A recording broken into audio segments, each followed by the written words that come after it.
pitches, Judy and Meg. Yeah, same. Just he asked if he was doing improv. That was a drill sergeant in the army, and be as mean as I could. And at some point in the improv, spell out my name. And that was it. That's what I got to work. Did you do it just like that? Yeah, same for me. Just a single audition. I grew up in New York, so just got a call and had to go in. And yeah, just had a great time and got the gig. And little fun fact, Chris and I had the same manager, an agent growing up, so it was kind of fun. We kind of knew each other a little bit, so. Yeah, for me it was really weird because I was, these guys are New York actors, and I came from Connecticut doing like high school plays. So I went in, bonded with Robert, and he really took to the fact that I played lacrosse for some reason. So I don't think I auditioned. I think we just talked about like lacrosse for a half hour, and I left and I said, why didn't we audition? There's no chance. Here we are. That's hilarious. Oh my God. So I was 12. It was May of 1982. And I walked in and it was just one man. He was 24 years old, Robert Hiltzik. He was at NYU Film School and the audition was at NYU. And I walked in and he just seemed really kind. And I was like, hi. I was wearing blue overalls. And I was really flat-chested, so I immediately got it. And he had me improvise. They've changed, baby. Thank you, Jesus. Yeah, so then he had me just stare. And I was like, oh, okay. Then he said, stare at me in a candy bar. And I thought I would be funny, and I started picking my teeth. And he was like, no, be straight. And I was like, oh, okay. But we talked a little bit, and I left, and I said to my mom, oh my God, I think I got that part. She was like, shut the fuck up. Like such a New York stage mother. And I was like, no, I really do. And then I had one more audition. Did y'all have one more callback? I didn't know.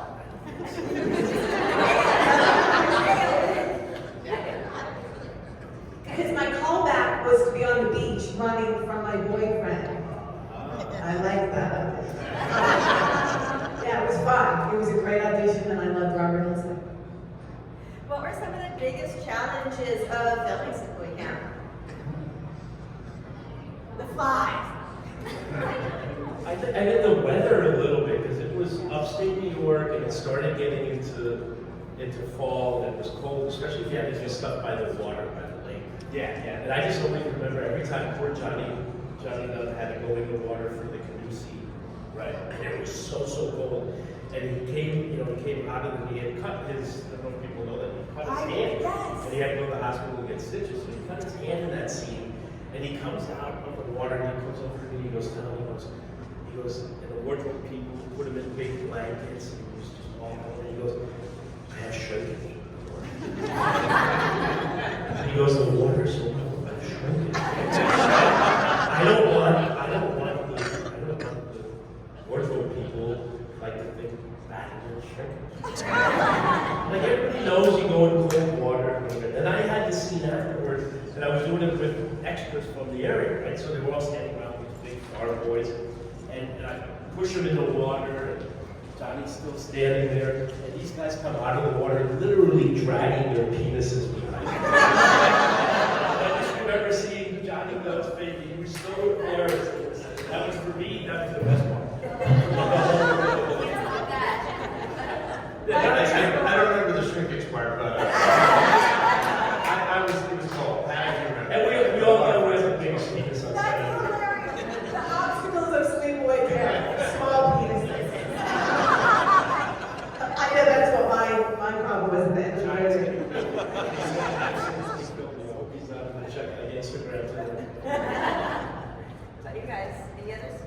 Yeah, I don't remember. I mean, it was a great experience for so many of us. It was the first movie we were working on, and it was like being in camp, basically. Like, I don't remember tough stuff. It was just fun. I would say.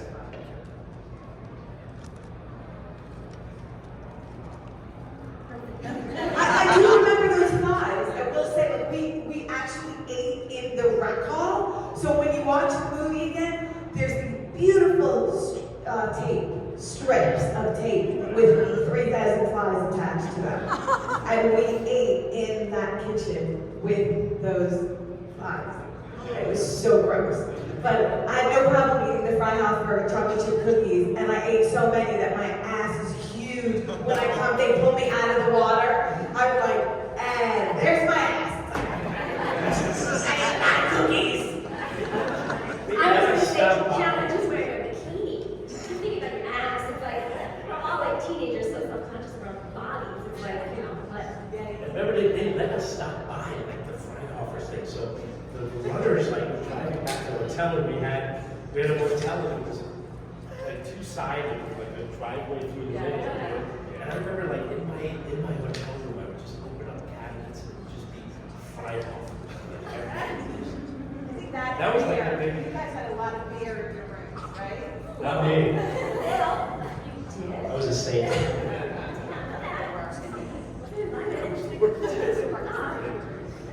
That was just fun. Like everybody got along so well on this film, and it's so nice to be here. Give us a little leg.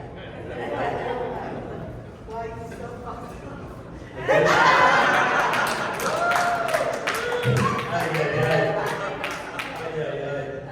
No, we all did, and that's why. I mean, 40 years later, here we are. You know, and it's really thanks to you guys. Thank you. When I see, when all of us, when we see the fans show up, and when we see the amount of DVDs and Blu-rays that are still going through, it's like, it's my first convention. Yeah. This is like awesome. This is so much fun. And kind of never left camp. Right, I haven't seen Tom and Chris in 48 years. Literally. I haven't seen it since we said goodbye on the set. And I feel, honestly, I feel like I saw you. Well, you did tell me I kissed too wet, so if you wanted me to show that up, And we that stuck with me. We really did kiss. It was real. It was real kiss. Oh my God. We were kissing. I did not remember anything. Plausible deniability. Wasn't it a stage? No. You remember? Me and Chris used to talk. But excuse me, I'm so fucking excited. I think I was his, was he good because I was his coach? He was an I excellent did ask him like the day before. You did ask him. Well, leading up to it, I'm 13. I mean, how many people had I kissed at that point? Like maybe half a person. And I was like, how should I kiss him? We're ready to film that scene. Should I stick my tongue in his mouth? Should I? And everybody was like looking at me like I was crazy. Like, no, I'm serious. They're like, you might want to ask him. I said, hi, Chris. I remember going to your restaurant. Hi, we're gonna get ready to film that scene. Should I stick my tongue in your mouth? He's like, what's wrong? By the way, come on in. Let's practice. All of a sudden, I'm trying. We forgot. Robert didn't say cut. We kept kissing. Do you remember that? Forget Before that. COVID. We were kissing, and Robert forgot to say cut. He's like, that's the worst. We didn't say cut. We just kept kissing. And I kissed Chris. I was definitely around. It was so weird. Wasn't Mike Kellen outside the door? Method acting. Wasn't he outside the door? Was Mike outside the door? Because I remember going out there and he's like, what's taking so long? I don't know. He was great. So, Big actor. okay, so on our podcast, we have some segments that we always hit, and I think that this is the perfect panel to bring some of those in. One of our segments is always fashion moments. Pick a fashion moment from Sleepaway Camp. It doesn't have to be yours. Oh my God. I mean, it has to be Bullet, yes. Hello, Ronnie! And those shorts. Was it wearing shorts? And he would do like, we would be in the cafeteria, he's like, and honey, let's do a workout. I gotta eat brownies. And he's like, grab it. There's no weights here, Paul. He's like, just grab a chair. And what did he grab a chair? And then you're trying to, he's got muscles everywhere. You're not trying to look at the shorts. And even though we had pretty skinny shorts. You had a singing top. Yeah, we look like a little Florida crop top. My favorite is Gino.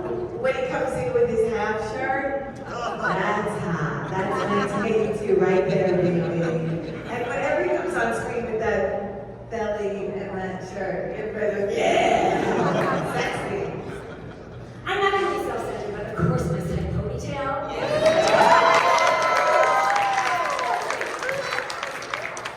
And it was fucking real. Go share with her. I asked myself, what was I thinking? And I remember, I just want to share. That's how I share. I think that's probably why I was like, I don't care. And it worked. Did Judy remind anyone else? Because when I was watching it, she always reminded me of a Disney villain. From the expressions on the face to the look and your style, you always look like a Disney villain. I think you are the best, like, mean girl ever. I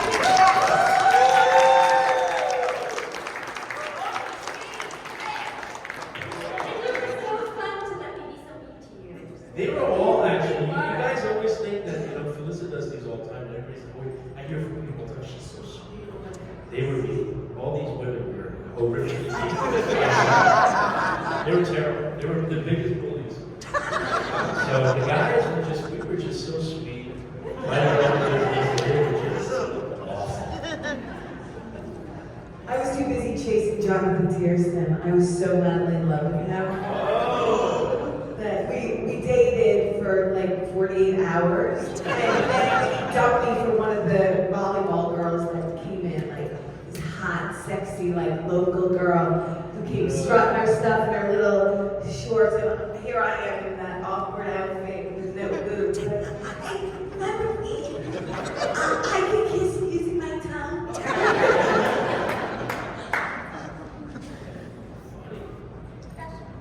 Fashion moment, I mean, it has to be Meg's bandanas. Yeah! I don't know what was up with that, but I think that was like, yeah, everywhere. We kind of moved different places, but I think more it was the fashion around there. Because I look back at photos from Studio 54 in those days in the 80s, and I was always having something, either rhinestones or a bandana on my head. So I was Terracotta bandana. yeah. That was great, but that record was dope. And then I guess for me it would be, I think the actor's name was Lorenzo. I forget the name of his character, but it's the classic preppy handbook. With the eyes on shirt. Oh yes, yes. We all wore our own clothes. Yeah, I remember they said lots of I did not. We were spinning Speak for dresses. yourself. I went to Walmart. When I arrived, they took me shopping. I didn't bring anything. They had your Judy shirt made, right? I didn't know, it was so special. I didn't bring anything. None of that is my clothes. In fact, I wanted to bring that green shirt home. I love that green shirt, and they wouldn't let me have it. Like, where is that green shirt? It's such a new theme. I know. I should have been a bitch. Just take what I wanted. God, but I was just too sweet. Yeah, Did you? I brought nothing. But you know what? I was the last one on the set because you all know, probably know through Sleepaway Camp Lovers, that I was not supposed to play the part. Jane Kowski was supposed to play the part. But Jane, who was an amazing actress, did not hurt her career at all, right? But anyway, I'm the blessed one because I'm here. I'm so fucking blessed. It's beyond blessed to have family, to have this. So I'm the lucky one. But Jane is awesome. But nonetheless, the word is that Robert wanted to hire me, but we all had brown hair. And he didn't want to be brunette, so he hired Jane. And then Jane didn't want to do the curly iron scene, so she backed out. And then Robert hired me without telling me about the curly iron scene. I showed up! He was up. So I showed up, not knowing about the curly iron scene, and not having results. Susie? Her name was Susie, yeah. The clothing lady was saying Susie, and she took me. Jonathan, they were awesome. Do you remember our first rehearsal? It was me, you, Jake Krakowski, and Jonathan Tiersten. We did a first rehearsal, yeah. And she was like 15, and her mom was, very much in charge of her career. And I think when they saw that kill scene, they were a little apprehensive. But it obviously worked out perfectly. And go brunettes. Because back in the 80s, everybody had blonde hair. So we were like, ooh, horror movie with some brunettes. That's it.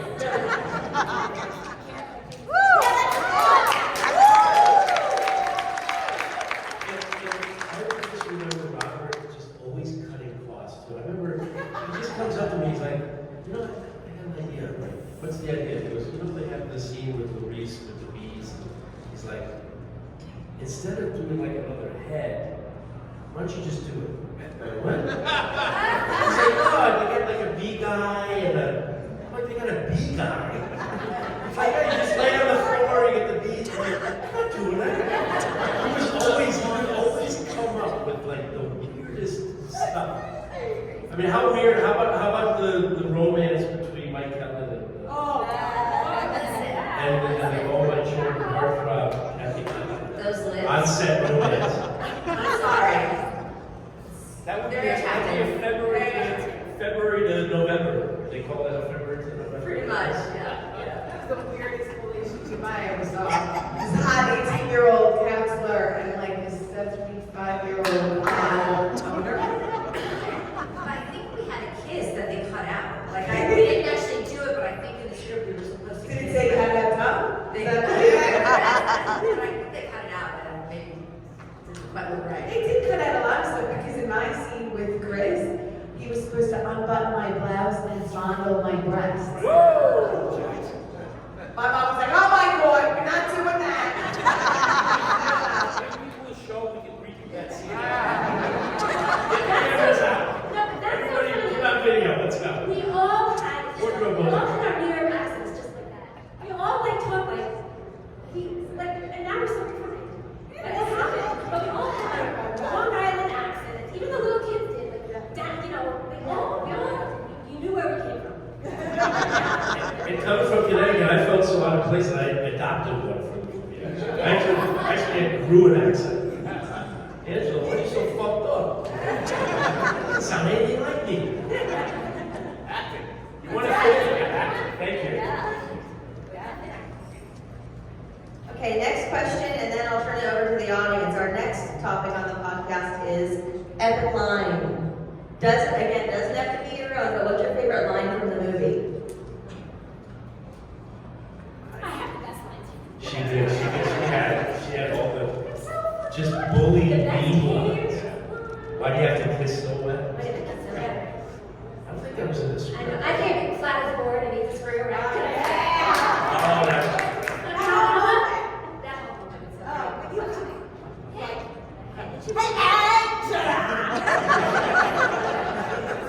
Or what are you looking at? What are you looking at? What are you looking at? Like, just did not. The beautiful women that were right in front of me, that's what I was looking at. I'm partial to the eat shit and whatever. It's like when somebody says you're regular eat shit and die, it's like eat shit and live. I think I like if she were under fire, she'd be dead. I just like I love the sort of stuff he wrote, that real kids would say to each other. real meat. Real mean. I like Eat Shit Live, and that was improvised by Jonathan Tiersten because Billy says Eat Shit Die, and Robert said, so Jonathan, what would you like say in kind of back tone? And he was like, I tell you Eat Shit Live! Let's go with that, let's go with that.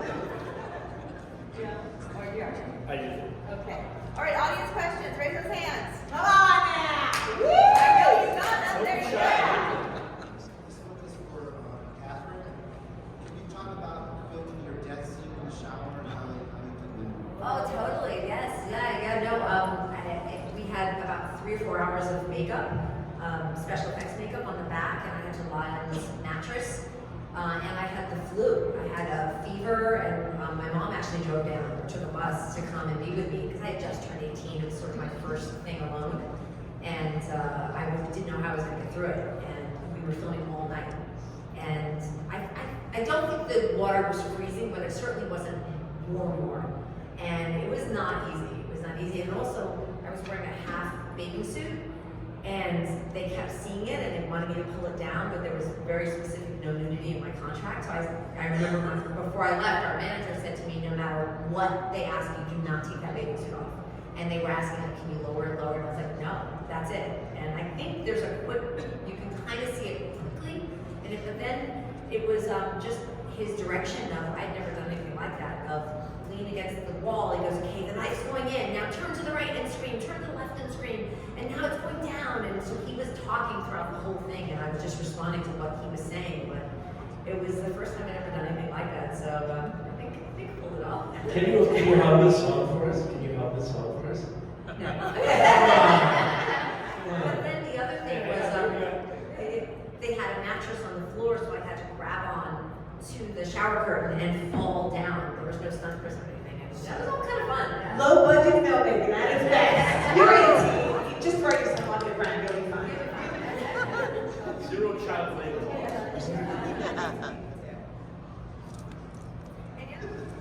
This is unrelated to Sleepaway, but it's for Chris. Tell us what doing the Langoliers was like. Sure, it was awesome. We shot in Maine because of Stephen King. He's from Maine, so I don't know if it's on every project, but I think he tries to make production companies film in Maine because he really loves the state. So we were actually shooting at the Bangor airport, which is in Bangor, Maine, and it's one of the longest runways in the United States. So it's a lot of times if flights get in trouble, they'll go to New York, they'll defer them to Bangor. So that was interesting. And Stephen King was around a fair amount. We got to go to his house, which is really cool. Like he still lives there, marries his school sweetheart, and it was just a really interesting time with fantastic actors. And not only was I hanging out with them all day, but then Maine's so beautiful. Staying in like a little cottage on the lake, and the next door neighbors were really friendly. So it was a wonderful experience. Thank you.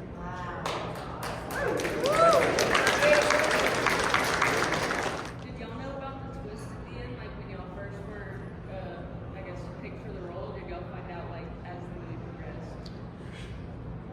Later, I don't remember finding out. Are you saying about the ending? Yes. Yeah, I don't remember finding out until we got up there. Okay. I think Rob tried to do this. I think I did. I mean, what I remember is, I was 15, so even, if I wanted to, I would have been able to do that twist scene. So I do remember they went down to like a local college and we're sort of trying to, get somebody to do it. So they found a guy who was over 18, so it was okay. And then, made the Angela mask and what have you. But yeah. I have a question for you. Honestly, this has been a burning question. When you did your mask, Yeah. was it deliberate that you had to smile? He's smiling. Yeah. I just said, let's take our clothes off. His face is like this at the end. Yeah. He liked when you saw. Am I right? Yeah, you're right. That's an excellent question, which leads me to another question, which is, I believe yes. Like basically, I had to go down to the special effects guy's house, and they put straws in your nose, and then just put layers of plaster of Paris around your head, and basically make a negative imprint of your head, and then they pour the latex into that. But there are, I know they made 2 copies. I don't know, somewhere out there's 2 of my heads on somebody's mantle, and I don't know what happened to them. When you mentioned that shirt. But you must have been smiling. I Yeah. know Robert was so deliberate in Yeah, every yeah. aspect of this It had to have film. been, and it's like And literally. you were like this. My face was moving, yeah. Wow. I just saw the best penis ever.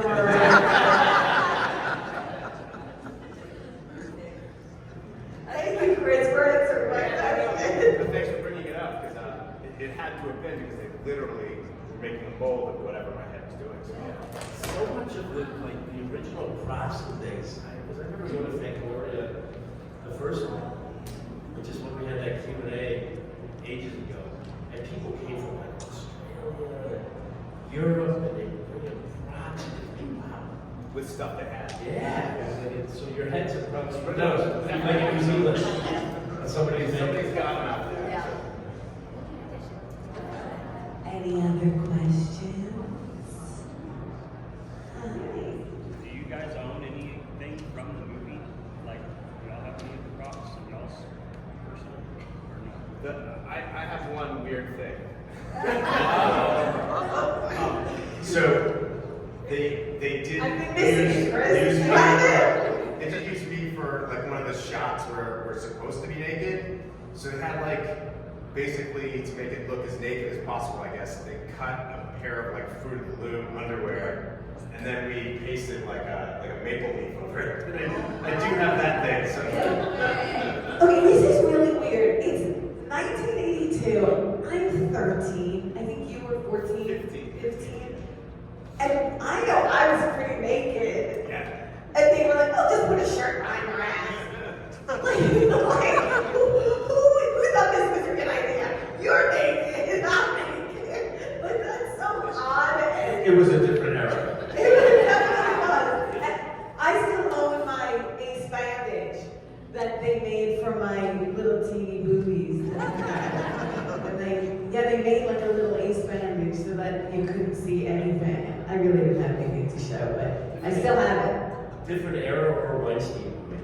I took the original posters from the Times Square, the last showing, and I went with a bunch of friends, and it was in glass out front, and I said, can I have that? Has anyone taken that? And he goes, yeah, take it. So I had to hide it for years because my daughter, who's an adult now, was terrified of it. So I hid it in the attic, and then I finally found it a couple years ago and took it out, and now it's on proudly on my wall. Do you have anything on your shirt? Your original Air shirt? You have your curling iron? My original Camp Aerobic shirt, and I have an original poster too. You do? Was the producer Jerry Silva? He actually lived in my town. Somehow, my aunt knew him. So, yeah, my aunt said, did she have it? I said yes. So I did. Yeah, and my Camp Aerobic shirt. And my script. You guys have your script, right? I still have my script, yeah. I have little Ziggy like stickers on it and like sniff this. And I still have the autograph book that you all signed. I remember John wrote, Karen, you have a beautiful smile. Use it more often.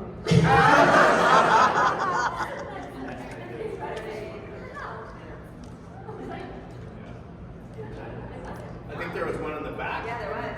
I saw someone over here. Yeah. What was it like seeing the initial audience reaction when the movie was released for the reveal at the end? I was in the theater with my 8th grade class. And when I saw the image at the very end for the first time, because we didn't have like a screening or anything prior to the premiere, I remember my reaction being like, oh, that's what we did. The first thing it said, so was my old penis. Yeah, it was so cool because it was, you go to New York, and I think, did Paulie hook up limos for everybody? Oh, I didn't know. I had a limo. You got a limo for me. I know it. I had limos, I went with my friends, and it was like your big moment, you know. I just remember watching it. I remember the scene with the sheriff once. I'm like, is that like masking tape or like electrical tape as a mustache? I remember that. And then I remembered him leaving the set to go do a modeling shoot. And he had to shave his mustache and he came back. I think Robbie was like, just put like electrical tape. I remember watching that because I was like, oh yeah, I can tell. That was just great. We were all hanging out. I think we have an after party. Did you guys date a little bit? Which was not a big deal after Mike Kelly. Yeah. All my friends were like, wow, you dated like that. I was like, I should date my girl. I don't feel special. We did it for a nanosecond. Really? 6 One of years. the funniest people I've ever met. Oh, jeez. I think everybody, but when we see everyone.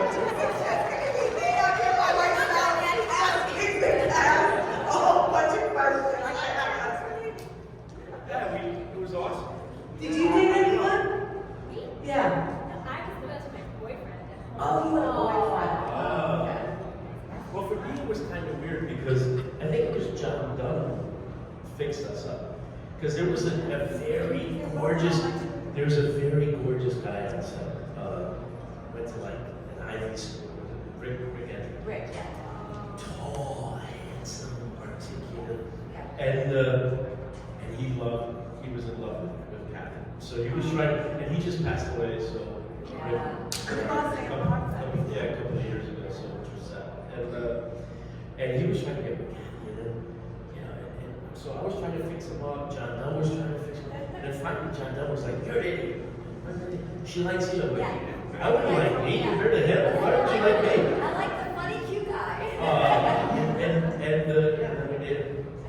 How long did you? That's embarrassing. She doesn't like the tall, strapping. Hey,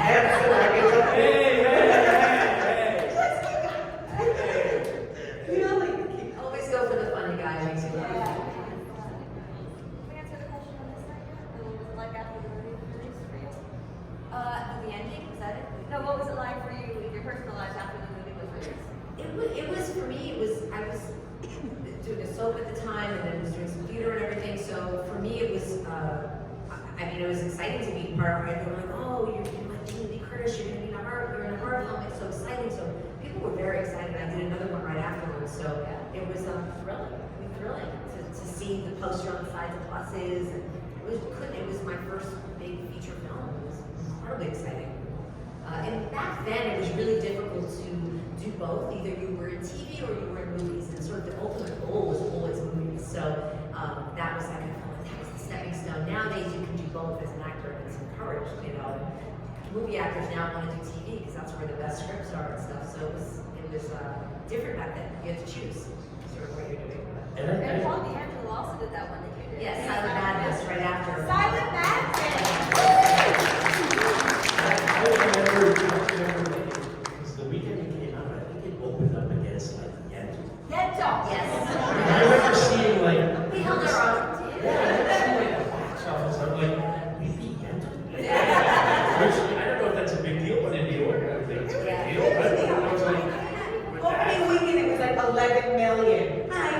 yeah. We got a nickel, but it made 11 million. So cool. Yeah, still waiting for the My experience is very much like Kathy. It was super exciting, especially being in New York. But at the time too, I was like doing plays and other stuff, so just kept on going. All right, any more questions over here? Any more questions over here? Don't be shy. I got more, you know, yes. Is there anyone that was part of the movie that you would like to see become a part of a future reunion? Yeah, I would love Paul D'Angelo to join us. Hey, it's Paul D'Angelo. He wears a t-shirt in the movie, and look for if you watch it again. It's a yellow t-shirt, and it says bodybuilding, but there's no L. So he's our little bodybuilder. Every time we see him in the film, like, oh, he's bodybuilding. Yeah, that's a fun piece of trivia because he made the shirt himself. We love Paul D'Angelo visited me at a convention in June on the East Coast, and he came in with a suitcase with his entire wardrobe that could still fit. I swear, I'm not even joking, like the red shorts could not even go on my wrist. Like they were, look, look at my shorts, look at my shorts. I can hardly see that they're like the size of a matchbox. Like, smallest pair of shorts ever. But I want the movie to be called Robbie's Penis, because the whole movie is like focused on him. Anytime he's on screen, it's like it zooms in on his dick. Speaking of penises, you are the mangled dick expert. Can you tell us what the last driving set's like?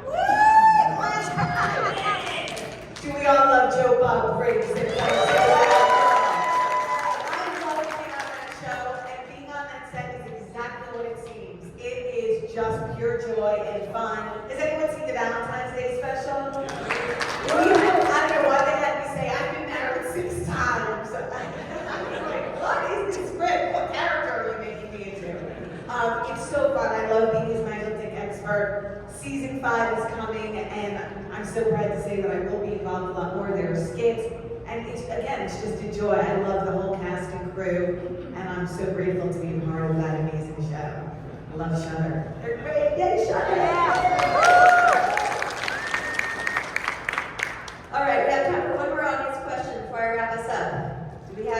Yes. If you have kids, what do your kids think about the movie? Yeah, I have two children, both actors, and my daughter, of course, was terrified for most of her life, and then became a horror actress and writer herself. Has a couple of incredible things out, and my son was a horror addict from the time he was little, completely opposite of her, and wanted to watch all the Final Destination, wanted to watch everything, and I showed it to him when he was about 12, and he just at the end, he didn't quite get it, and he was like, huh? I said, think about it, and then he just loved it. That's a great question. I have a daughter who is very successful in the industry and is about to start her first TV show in America. And she does the podcast Getting Curious with Jonathan Van Ness. So she really isn't impressed with me at all. Not at all. But my son is transgender, so I'm super fucking proud of him for being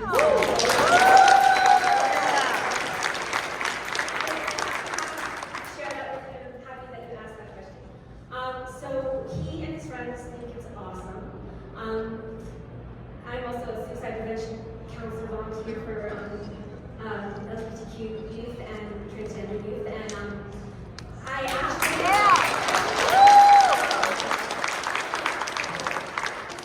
it really meant so much more to me as the years have gone by because of my son, because of what I do, and so I'm so happy that my son is not insulted by the movie. In fact, he thinks it's a positive thing. I'm stuttering because it's so part of my heart. Sorry. And I'm grateful for Felissa for saying only positive things about transgender, which is cute. And that's right. Yeah.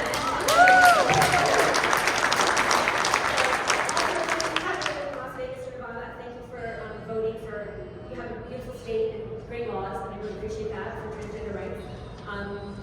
So yeah, I'm sorry, I'm speaking so much, but it was a great question, and I'm so happy to answer that. And my son feels like it's transpositive because what it really says is you should let people be who they are. Yeah. And so I see it as a plus, and I'm really grateful that you asked that question. So my answer was all emotional in my heart. Sorry.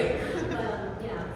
So yay, this movie, and yay that my husband, my friends, and my son's friends are not insulted by it. They actually think it's positive. That's fun. Yeah. Thank you for that. Karen Fields, you're good people. It's funny because we do on the music side, I did a lot of work with the HRC, and the HRC never frowned upon it as well. So that's sort of for me, in that space, the seal of approval, so it's kind of cool. So I think I have four kids, and they love it. For them, it was amazing because it's just something that stayed a constant because their friends all discovered it at different sort of stages of their schooling and just growing up. So every few weeks somebody would be like, dude, I just saw that movie.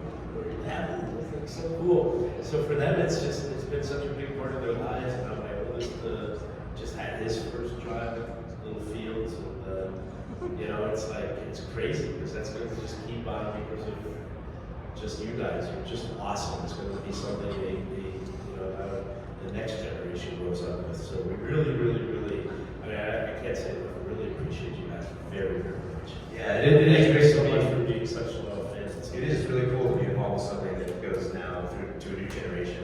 Yeah. It's cool. Hell yeah, that's the horror community, man. We are the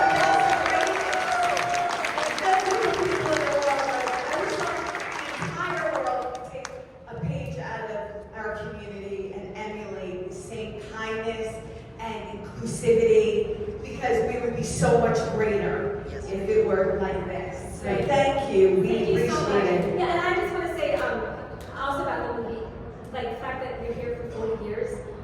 This movie lives on because it asks the question and it starts the conversation about transgender rights and about people's rights. So I am shocked that this movie is still living on, but to me, it makes sense that it's living on. Because we're at a point now where we have the conversation and we're brave enough to have this conversation. So in fact, this movie to me is more important than ever. So thank you for so much that Felissa was doing. Thank you so much for caring about the movie. horror really does mean so much more than what you see. Absolutely. There's such depth to horror. And let's not forget the bullying aspect, okay? Because it's a great revenge movie. Yeah! We call it And guys, just so you know, every time Felissa would go do what she like called me, she's like, "You're an asshole. I can't get it." Everybody keeps asking for the return DVDs. Took them out of the marketplace. So we took them out of the marketplace for the past 5 years, and I wanted to bring them back for the 40th, just for the conventions. So if anybody's looking for those, they're at my table. Yeah, so we have them. So and it'll be available just for people who show up at the fest. Which is very cool. And I got one of those somewhere